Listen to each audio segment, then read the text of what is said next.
Soy María Esperanza Casuria. Soy Andrés Malamud y esto es Ágora, un podcast de conversación política de El Diario AR. Hola Andrés, buen día.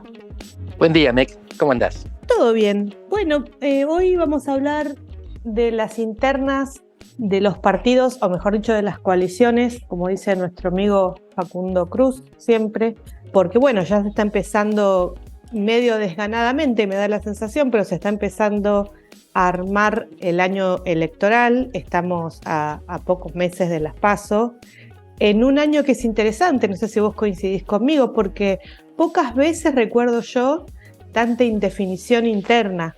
Es decir, se da la característica de que casi por primera vez las dos grandes coaliciones que van a competir, que son el Frente de Todos, peronismo y Juntos por el Cambio, pro radicalismo, no tienen a esta altura del partido decididos sus candidatos presidenciales.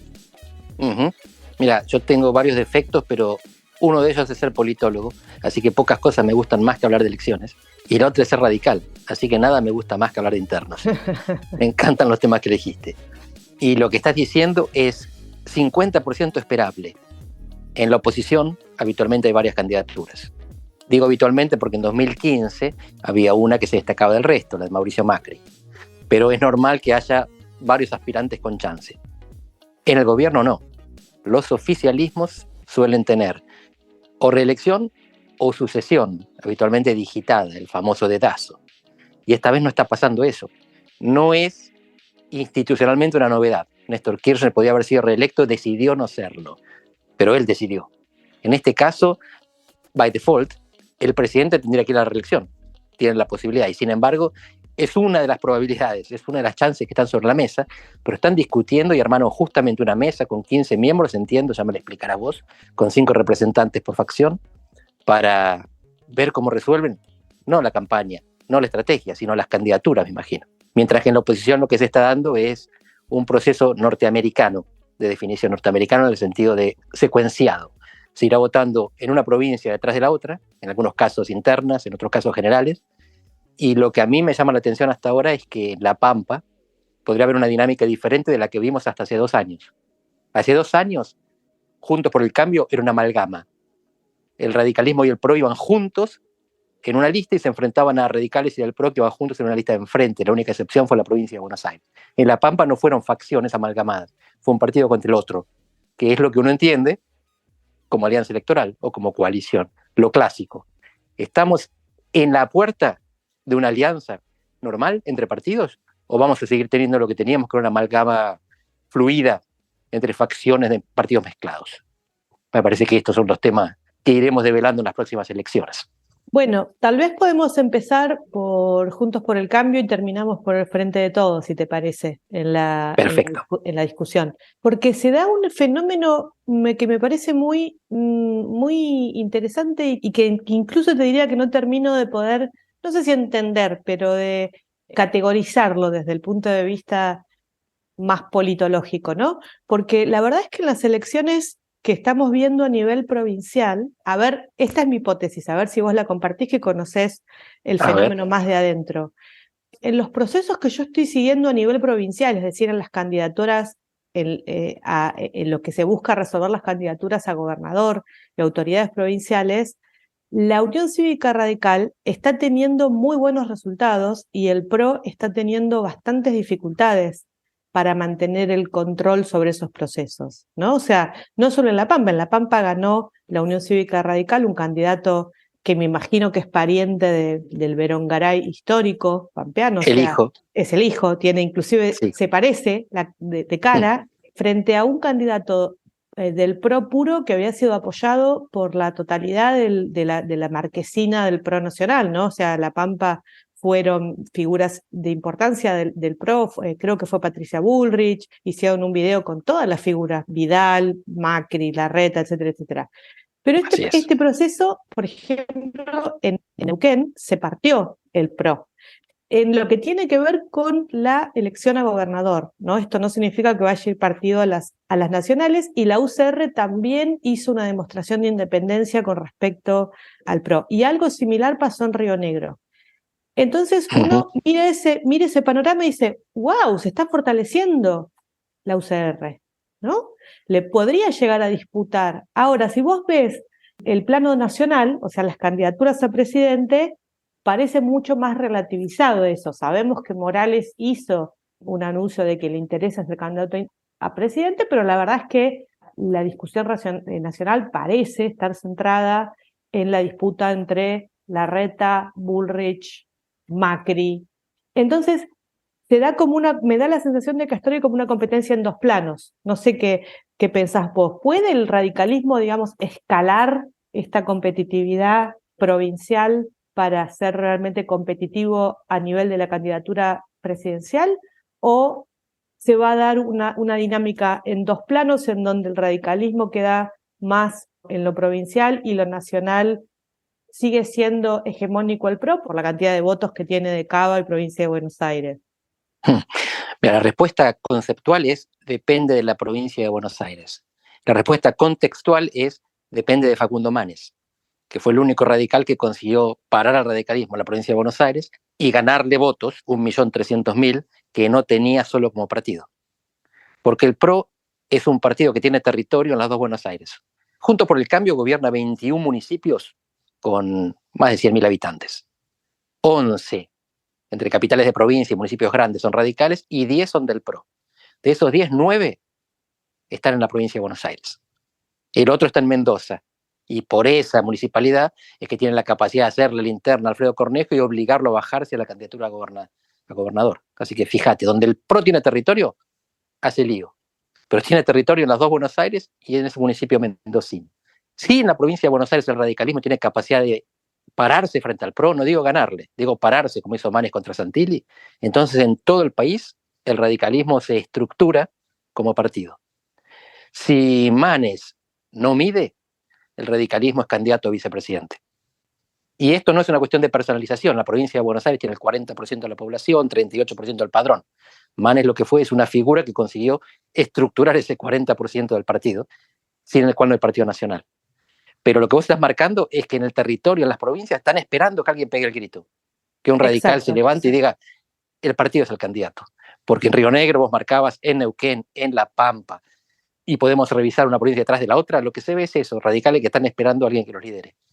Mientras tanto en el PRO estaban divididos entre facciones, Halcones y Palomas, Larreta y Bullrich, y quizás si hay un partido unido enfrente, tengan que juntarse para que no los supere un candidato radical por el medio y les gane con el 40% de los votos.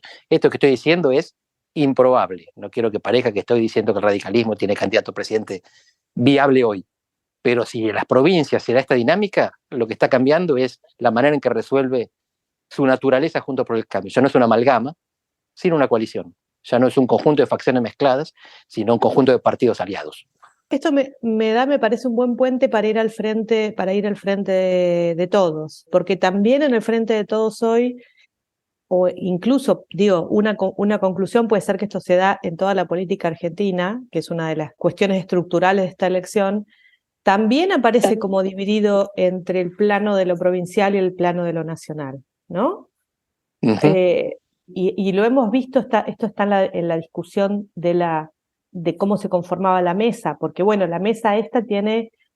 famosa mesa política tiene tres actores que son muy nacionales, que son el kirchnerismo, lo que podemos denominar, a falta de una mejor palabra, albertismo, y el Frente Renovador de Massa, pero hay otro actor que es la famosa liga, grupo de gobernadores que estaban debatiendo si iban, si no iban, quién iban.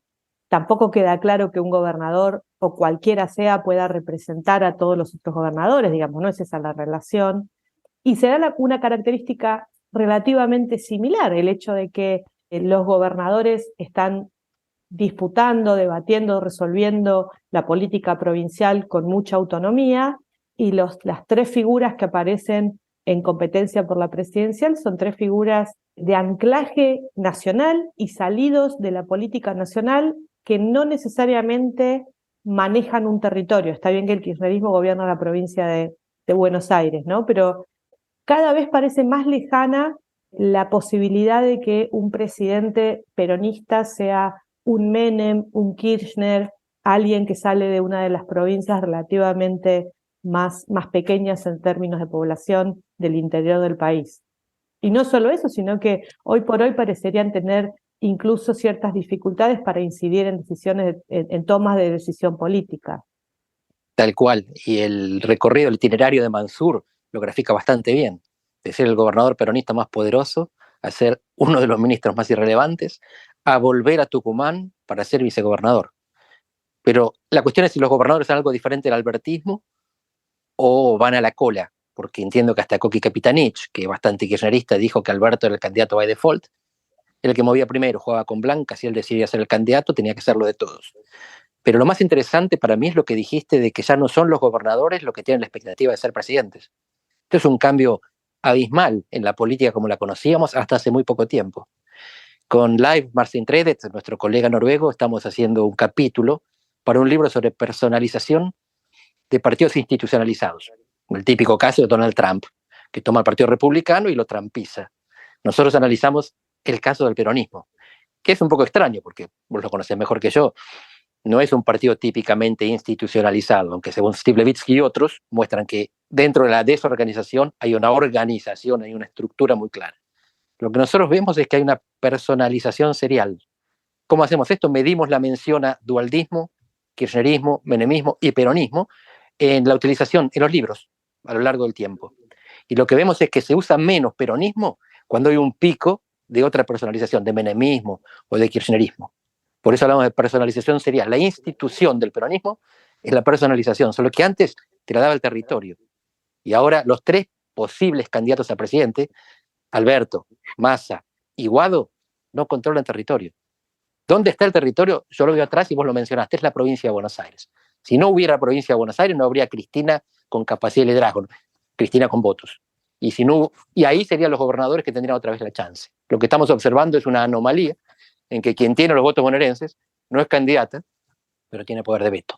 Tal vez como último punto a tratar, ¿no? ¿Qué expectativa tenemos de que esta mesa política funcione efectivamente? O sea, lo primero que creo que hay que decir es que esta mesa política, desde mi punto de vista, se llama no como institución, sino como solución a un problema, ¿no? Uh-huh. O sea, nadie hace un año se sentó y dijo, bueno, muchachos, ¿cómo vamos a resolver el proceso de elegir las candidaturas del 2023?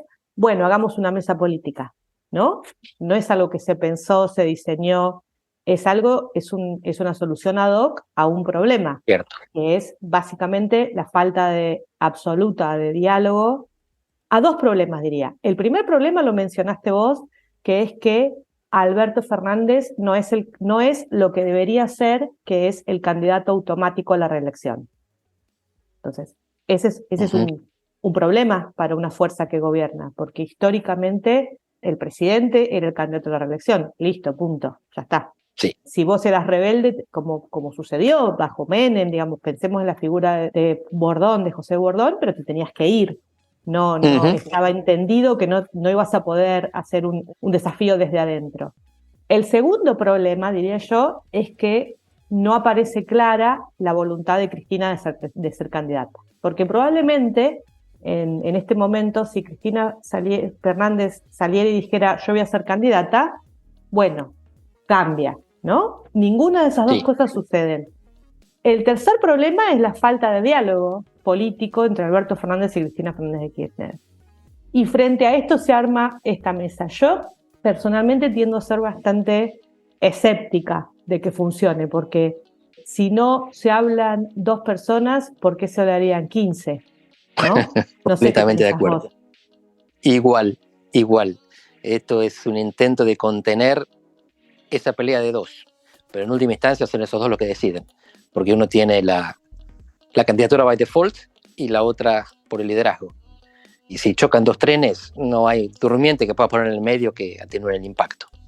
Y agrego, me faltó creo que un cuarto problema, son muchos problemas lo que voy listando, ¿no? Es preocupante, que es que no se recorta todavía la candidatura de Sergio Massa como inevitable.